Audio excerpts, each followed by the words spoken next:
E agora eu vou conversar com André Leonardo Chevitarese, que é historiador e está lançando o livro Cristianismos, Questões e Debates Metodológicos. André, venha para cá.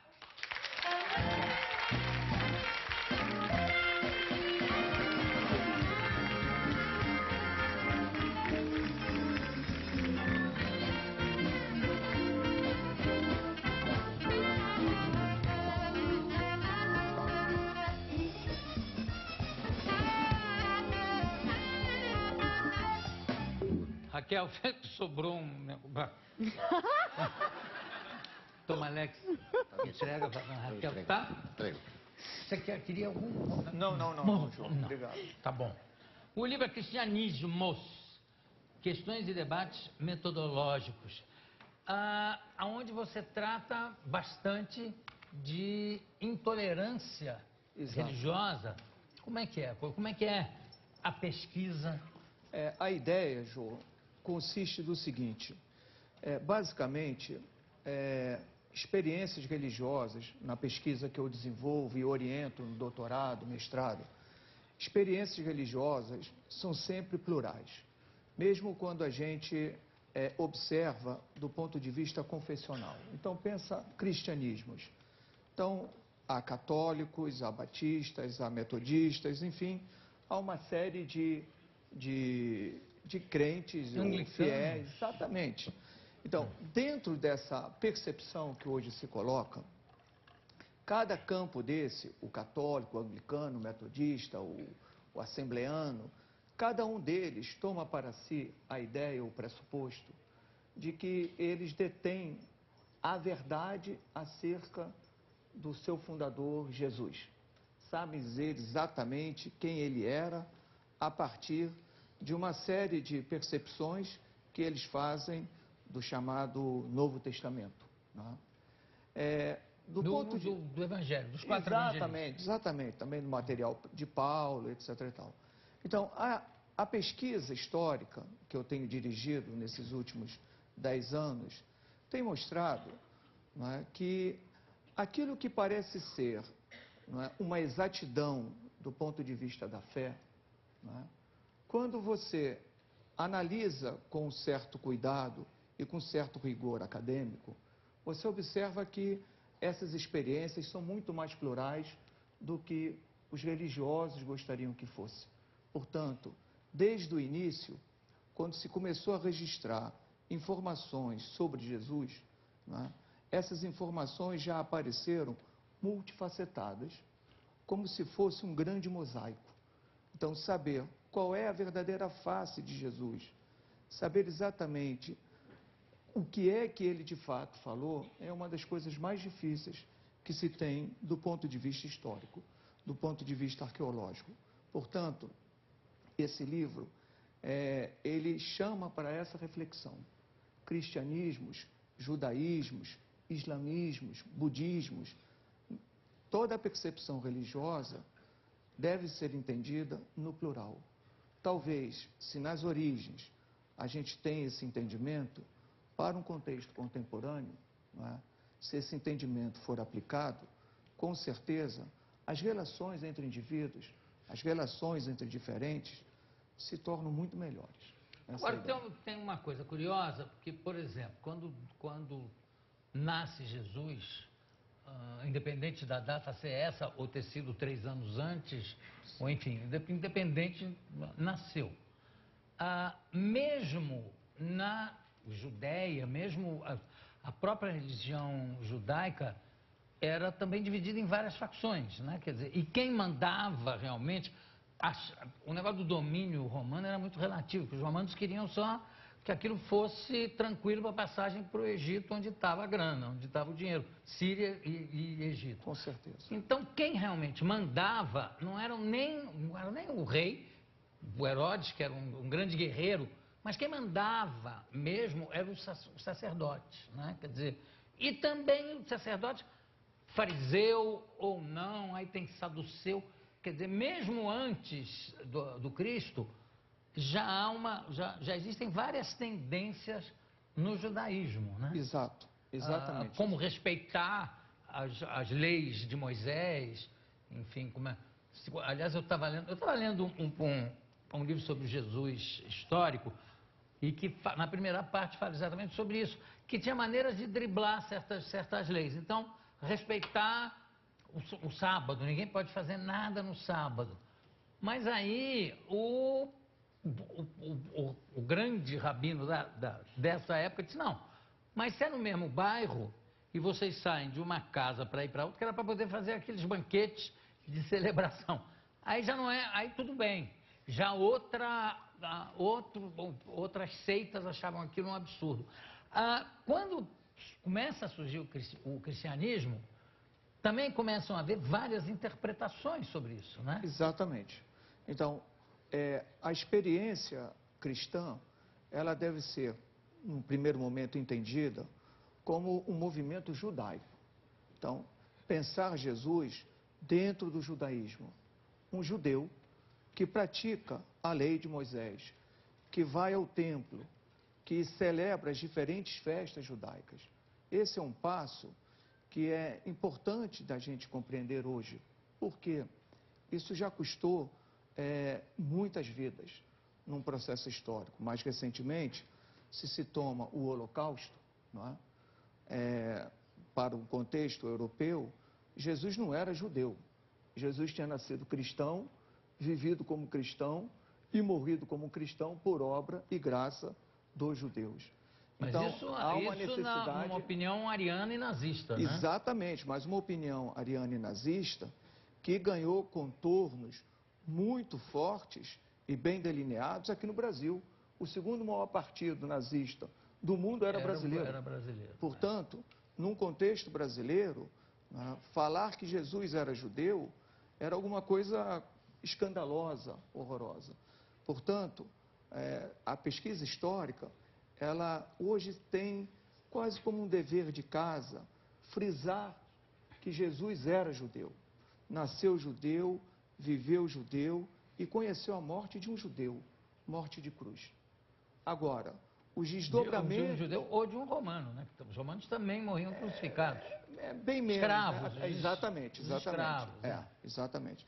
Então, a tendência é que esse movimento de Jesus, né, vai avançando ao longo do século I, a tendência é se estabelecer fronteiras.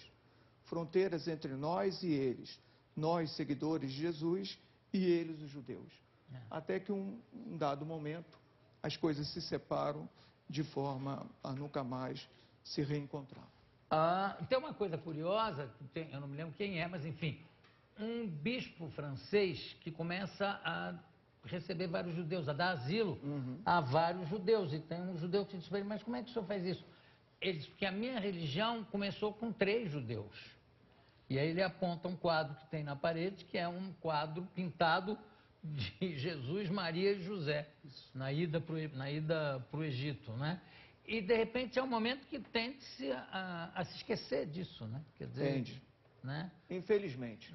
E outra coisa que também curiosa é o negócio de ser o rei dos judeus. Parece que isso também deixava os judeus na época muito divididos, porque eles preferiam que o comando fosse dos sacerdotes, porque os comandos todos feitos pelos reis levavam sempre a guerras terríveis, né? Exato. Então, essa própria divisão dentro do povo judeu deve ter influenciado o que se lê depois nos evangelhos.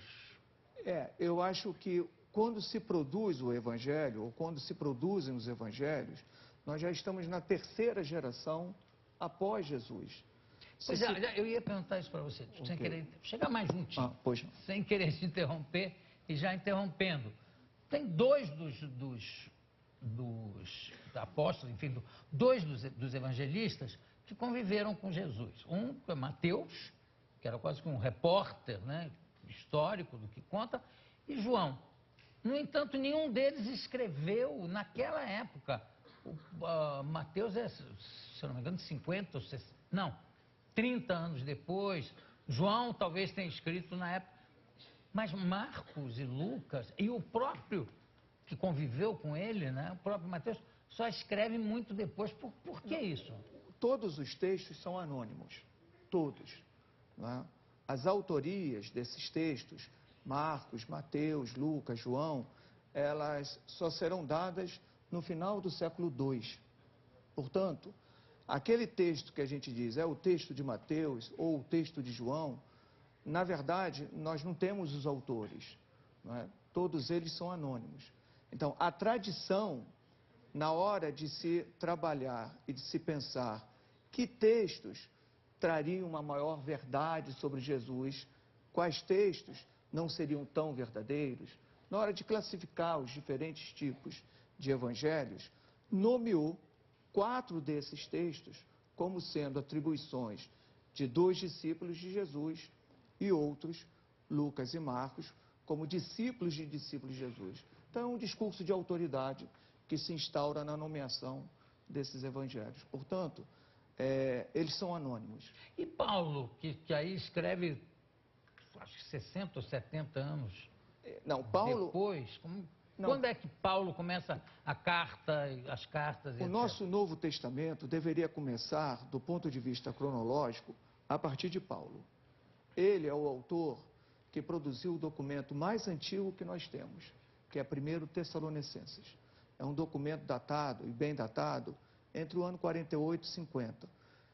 Para se ter uma ideia, o Evangelho de Marcos, ou atribuído a Marcos, é um evangelho do final dos anos 60, primeira metade dos anos 70 do século I. Portanto...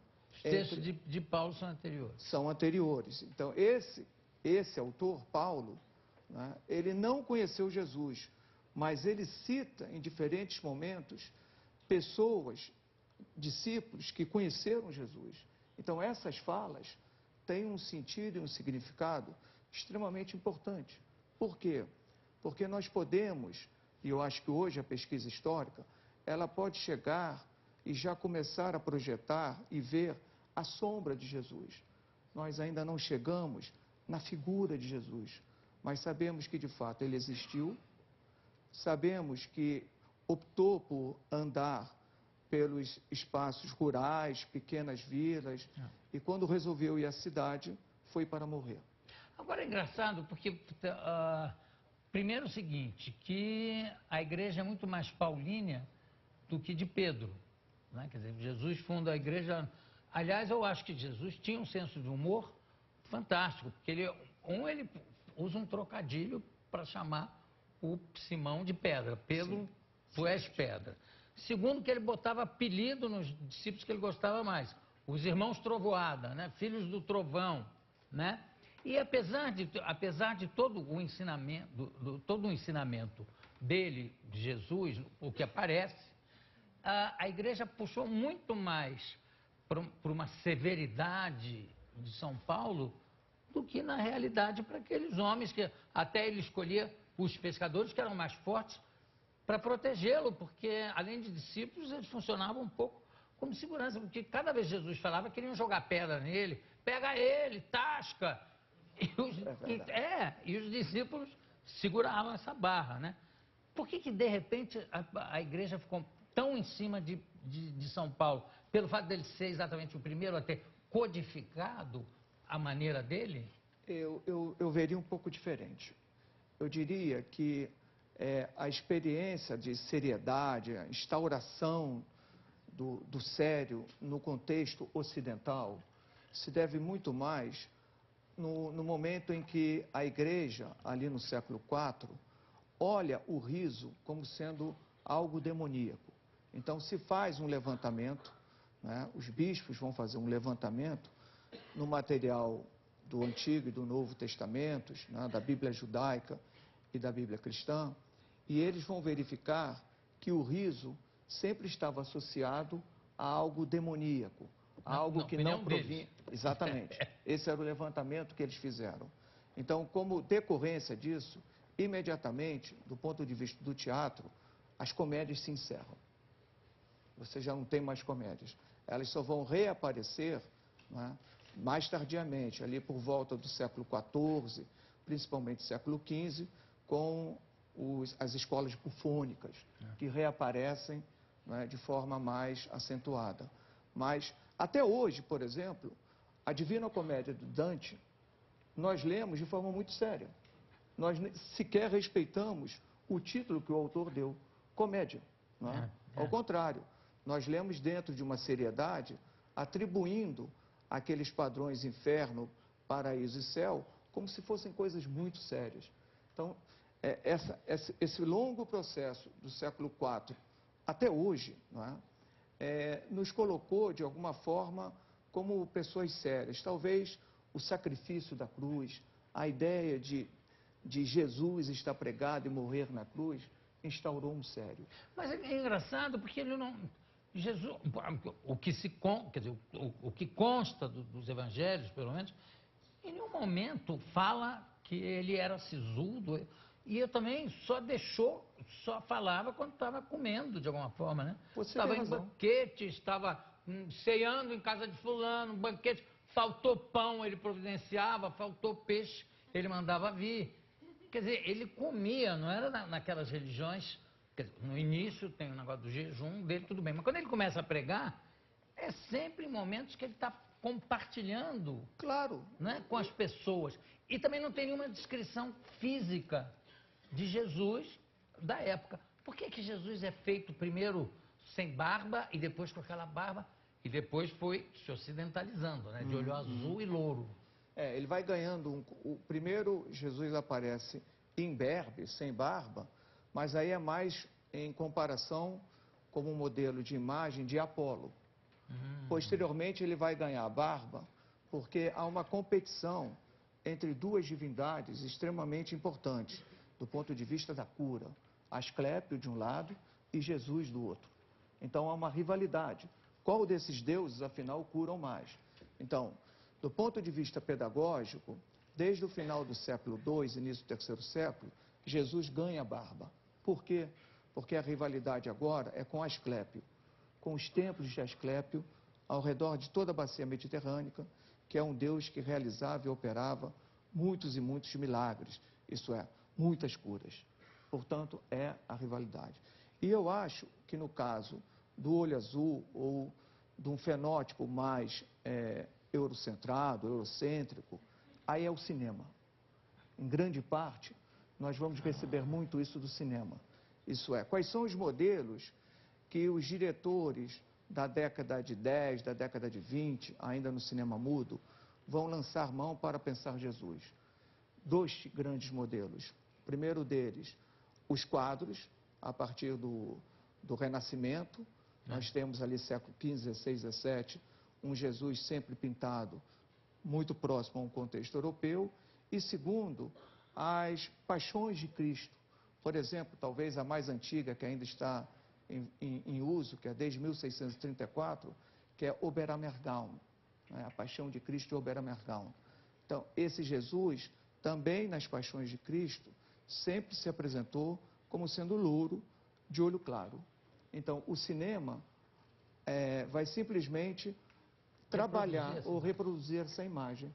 Então, tudo que nós temos é uma imagem europeia de Jesus e de um Jesus sisudo. Você está coberto de razão. O ambiente da festa, o ambiente do almoço, do jantar, o ambiente de estar com amigos, não é um momento de se estar sério. Não, e ele deixa, o que ele deixa? Ele deixa o pão como carne, como a sua carne, e o vinho como o seu sangue. Não tem nada mais ligado a alimento do que isso, não né? existe isso. Portanto, eu acho assim, esse retrato de Jesus, sisudo, dono de uma verdade absoluta, eu acho que um pouco esse livro, ele desconstrói isso. E ele chama a atenção de que todos os retratos são possíveis para Jesus, na medida em que, desde o início, mesmo aqueles indivíduos que estiveram próximos dele, na hora de registrar, de falar sobre ele, foram muito polissêmicos. Então, por que nós, hoje, vamos ter essa tendência em reduzir tudo a um ponto de vista clichê, né? E a negar outras possibilidades? Eu queria também, André, eu não quero terminar o nosso papo sem perguntar uma coisa que me aflige muito. Eu acho que você levando...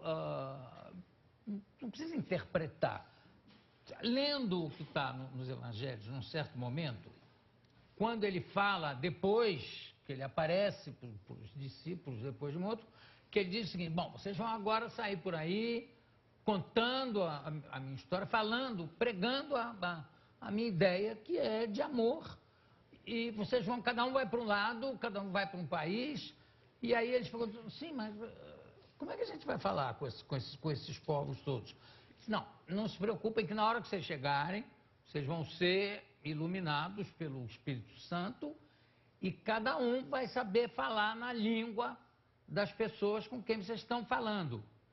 Ou seja, para mim faz a maior lógica, é quase que uma tradução simultânea, que ele dá o poder dessa tradução simultânea aos seus discípulos. Por que de repente, isso em algumas interpretações, em algumas religiões, vira falar, em vez de falar aos estrangeiros, vira falar numa língua estranha que ninguém entende, que seria o oposto da ideia de Jesus como homem ou como filho de Deus, assim. Enfim, é de que as pessoas entendam o que ele quis falar. Por que isso virou, de repente, até em inglês, speaking in tongues? Exato. O cara interpreta como falar puta tchacaparacucho, jacarababa. Em grego é glossolalia, não é? Falar em línguas diferentes. Bom, essa experiência é uma das mais antigas registradas por Paulo. Eu tive a oportunidade de orientar uma dissertação de mestrado na UFRJ, onde eu leciono, lá no Instituto de História, mostrando que o judaísmo tem muito pouco a oferecer como referência ou exemplo para se falar em línguas estranhas. Né? Normalmente se traduz assim, num contexto de fé, como a língua dos anjos.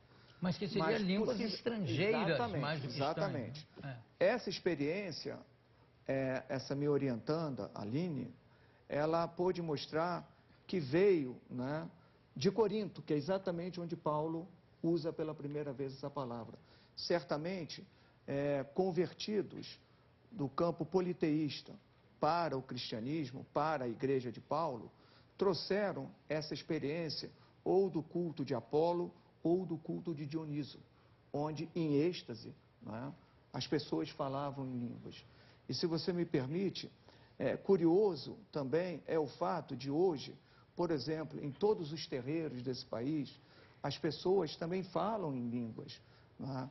Mas o lado cristão diz: ali está a língua do diabo, em oposição à língua que se fala em diferentes igrejas cristãs como a língua de Deus. Mas esse é um fundamentalismo absolutamente horroroso, que menospreza, né, e muitas vezes vai até com um viés racista para olhar a experiência de culturas religiosas que têm sua raiz afro, na África, né, de olhar isso como sendo uma experiência do diabo. Mas isso, no fundo, se explica pelo racismo.